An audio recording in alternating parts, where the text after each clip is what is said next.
Yo, what's up YouTube? What's up guys? It's your boy Taven, back with another video. We're in a parking garage. Unfortunately, it's raining, so we're in a parking garage again. But thought I'd make a video. We're gonna go over a cons list. I'll throw in some pros though, but I don't think I've made a video like this. We're gonna do things I don't like about this car and some things I do like about this car. I'm not being completely negative about this car. I just have never made a cons list of what I don't like about this car, which this is, this car is great in its own way. It's an excellent daily driver. I would buy this car again. I mean, this is my third Accord, so I hope I would, but yeah, but if you guys don't know, this is my 2022 Accord. It's a 2.0 with a 10-speed. Probably the best spec you can get, or you can get the Touring, which is a little more, I mean, in my opinion, it's fucking overpriced. So this is probably the best bang for your buck 2.0 Sport. I got it in it's still Night Pearl, this color is called, so it's pretty nice. I did ceramic coat it, and it's paint corrected, but the ceramic coat's kind of wearing off, I think. Like, this is probably my favorite year model of this generation. They refreshed this in like 2021, so they just they didn't really change nothing. So if you get the 2018 through 2020, the prior refresh version, it's the same engine and everything. They just changed the fucking front end of the car, like with the headlights and the fog lights. But I think that's all they did. And they gave black mirror caps, black antenna, black spoiler. So that's what they changed. But yeah, let's get into it, guys. So my first con, let me pull out the paper. My first con would be, this has to be with the transmission. So this car, it does not go in the fucking first gear. I don't remember how the CVT version is, but the 10-speed auto, it has 10 gears. But the first gear, you cannot go into it. I've tried holding it in first with the paddle shifter. I've tried launching it in first. It just automatically goes to second. It'll always, you can start in first, but the second you tap on the gas and it goes up to like 1,500 RPMs, it just goes to second. So I don't know what the fucking point in the first gear is. I don't know what their Honda's engineering team, what their thought was when they did that. But I thought something was wrong with the car at first, but I guess it's normal. I looked it up on YouTube. So that's one thing. Most of the stuff is on there too, so let me go on the inside. Start up the car.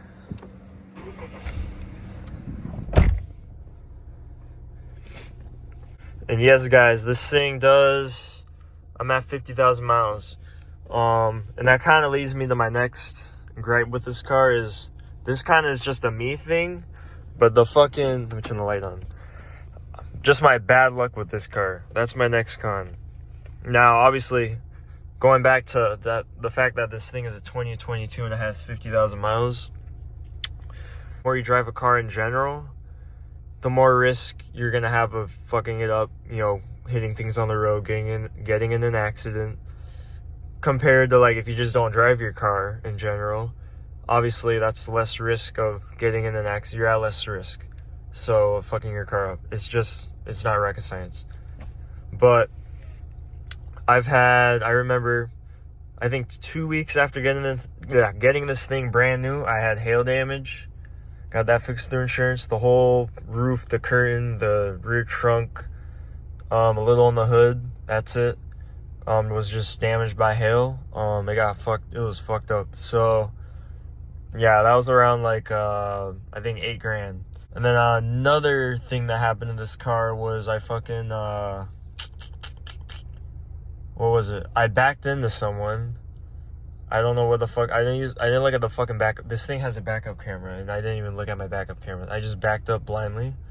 While I was in a turn lane, I was turning onto the highway. I was a little too creeped up forward, so I just backed up. Someone was behind me. I didn't know, because when I pulled up no one was behind me. I had split second, I backed up, and then all of a sudden someone appeared behind me. So I always check your behind you, or if you have a backup camera, check your backup camera. And then, so I had that bumper fixed. It wasn't replaced, it was fixed with probably Bondo. They sanded the whole bumper and it was fixed. That was $1,000. And then just a month ago, someone rear-ended me. So that was another $1,100. Some dude in a work truck. He was on his phone texting, and his car was rolling forward. We were at a red light. His car rolled forward and tapped me. So yeah, that happened.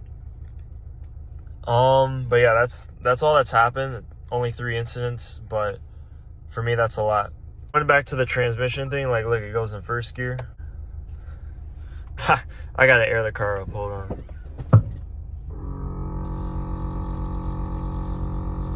Alright, so look, it goes in first gear. And then when you start rolling forward, when it gets to 1500 RPMs, it just goes out. And then it goes down to first. Look, I'm not shifting it, look. So I don't know what the fuck the deal is with that. Yeah. That's just weird. Just air the car out. Another con, the fucking seats. They are very uncomfortable when you are on long road trips. If you guys don't know, I had a LX Accord before this, and then I went to a Sport 1.5. But the LX doesn't have leather seats like this. It's this one's half leather and half cloth. But the LX was full cloth, and those were fucking smooth. I was road tripping smooth. I was comfortable. These are hard on your back. It's just the hard feeling of the leather. It's more premium feeling, but it's just not good on your back. My back hurts on long road trips. I have to make multiple stops just to stand up. But all cloth is always the way to go. Unfortunately, in this model, you don't get the cloth. You get the leather seats. You get leather. The steering wheel is fucking leather. You get leather on the doors, so just more leather. It's not plasticky like the base model, but I mean, it's more premium feeling, so I'll take it. But just, yeah, this car is overall bad for long road trips. It's a smooth driving car, but it's just the comfortability is not there. The next thing is the Apple CarPlay. Now I'm filming with my phone, so I can't demonstrate it, but wireless Apple CarPlay is fucked up. At times, it just so when you get in your car, sometimes it will connect, sometimes it won't connect. And what I found is if you now, obviously, if you have an iPhone, if you restart your phone and you pair it all over again, it will work fine for a long ass time. And then, but like months down the road, it's gonna, throw some fuckery at you. The wireless Apple CarPlay system, it's fucking weird. And then, yeah, this does come with a wireless charging, which this wireless charger, it doesn't fucking work. Like, it works if I can put my phone on here right now.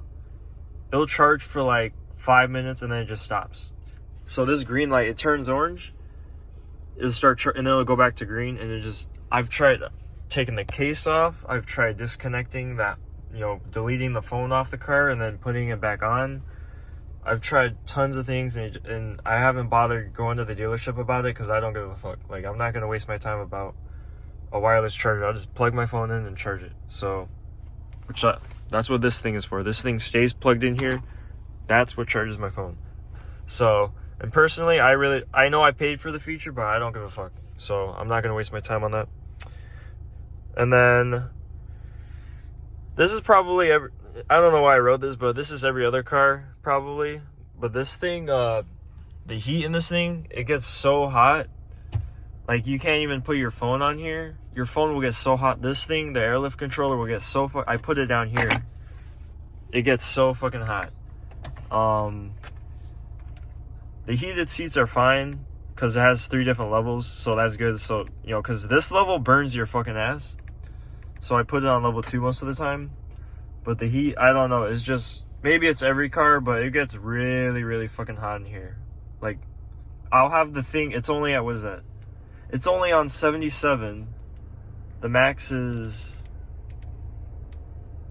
I'm not even close to the max, and it burns my face right now. So I have it set only on the feet. If I have it on this, that's when it's gonna blow. Look, it's already getting hot. I have to turn that off. So I don't know. That's kind of weird, but it's kind of uncomfortable. But the AC is fine. It blows cold in the summer. AC is perfect. A-okay. Yeah, going back to the CarPlay, the fucking audio. So I think this is for most cars with the Apple CarPlay feature, mainly the wireless. So if you're trying to like, take a video of you racing, you're doing a roll, and you're using like Snapchat audio, like the Snapchat camera is gonna like go to a voice function, and your video is gonna sound weird, and your Snapchat video will freeze until you disconnect it from the CarPlay. And you have to waste all your time after you just took the video of the race. You have to waste all your time, like, click, go settings, connections, Bluetooth, and then deselect it, disconnect. And then now you can watch your Snapchat video. So it's just all fucked up. Just you're not going to be able to take Snapchat videos smooth. Especially the fact that every time I get in this car, it connects to the Apple CarPlay, you know what I mean? Automatically when it connects to my phone. So you're going to have to disconnect the feature, just put it on Bluetooth, regular Bluetooth, and then take the video of you, whatever. If you see some fucking freak accident, you see something weird in public, want to take a video on Snapchat, just keep it like this. So that's another thing. Now, let's go over some pros. I think that's most of the cons. And also at the end of the video, I'll go over some new things I added to this car. You can see my other videos, my mods. I have airlift. I am full bolt-on stage 3 now, so I will pop my hood in a little bit. But the pros of this car, let me turn the car on. One thing I do like about this car is it doesn't have that stupid, I've seen some other cars with this. It's the auto start-stop feature. It's where if you don't know what that is, it's when you come to a stop, your car turns off, and then when you start moving again, your car turns on and it'll start going, which is fucking stupid. And I'm so glad this car doesn't have that. I think that's only on the special edition Accord, the Sport 1.5, and obviously the hybrid probably. But this car doesn't. The button would be like somewhere around here. So it only has Sport, Eco, and no auto start stop. I'm just glad about that. Now, besides the first gear thing, another pro is the transmission. I've only had one fuck up, but this transmission is amazing. It shifts so quick. The paddles in manual mode, when you downshift and upshift, it's very delayed from when you actually physically click it.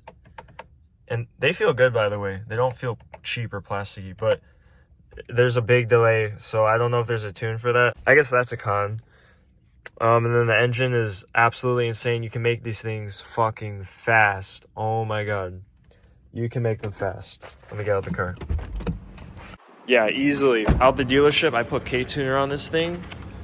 Like, the second the thing hit 500 miles and it was broken in and I changed the oil, I put K-tuner on this right away.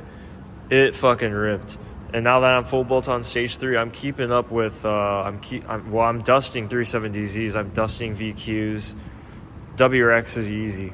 I keep up with some V8, I keep up with manual V8s. If they're auto, then probably not, because they're quick as fuck at shifting, especially the 10-speed autos and the Camaros and the Mustangs. But this thing is fucking quick. It's it's probably around 320 horsepower and 360 torque right now. So yeah. Then another pro is you get full LED headlights, and they're pretty much standard on all the models. And the thing I like about these headlights is they're so fucking bright. You don't have to turn your brights on. Like, they're not blinding, but they're like, I don't even need to use my brights that much. Even if I'm on a remote road with no street lights, I rarely need to use my brights. And the fog lights, they're not that bright, but the headlights are good. Very good visibility in this car, even with windshield tint. Very good visibility. And overall, just the body. So, like, look at this thing. It's just, it looks crazy, especially when it's bagged and on the ground. So, and then this is my trunk. So yeah, this thing is, I guess another pro is this thing is so easy to bag. This thing is made for bags. I install this myself. It's so easy. If you have quarter lines, use the quarter lines, and they're easy to fucking install. Obviously, with any car, it takes like probably 15 hours to install them, but they're really nice. I'll pop my hood, guys, and show you what I've done. I'm full bolts on now, like besides the exhaust. I don't want to fucking exhaust because I want to be stealthy and quiet. That's what I've done so far. I need to get a Type R engine cover because this is fucking cracking right here. So I did the bypass, the boost bypass. So that's back here. You gotta switch. I don't have a flashlight, but you gotta switch some stuff over. Sorry that it's kind of dark. We did the Type R inlet pipe, PRL intake. We have the RV6 downpipe. It's catted, unfortunately. The catless ones are outlawed now, and it's actually illegal in pretty much most states. I don't know how many states, but it's pretty much illegal to get your cats off in Minnesota too. You will not find anyone. So I would probably get a fat ticket if I was caught with a catless. And we actually cut my OEM heat shield in half to make it fit. This is not the Type R heat shield. The Type R heat shield you're supposed to use, but yeah, I kept my OEM one and we made it work. We just sawed it. Not in half, but like a quarter of it. And we have the fucking Mishimoto intercooler, the black one. That's it. So pretty much went over my mods again there.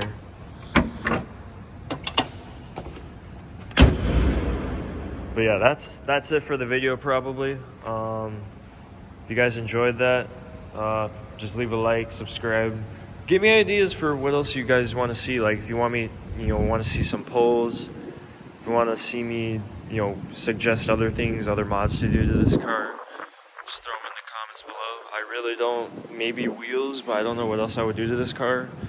I'm going on E30 soon. The kit is on back order. I already bought it, but it's going to be coming soon. I ordered it like a month ago. They just said it's going to be, not even shipped out until February. And it's fucking October now, so that's kind of fucked, but yeah, we're chilling now. We're chilling though, so yeah, thank you guys. I'll see you in the next one.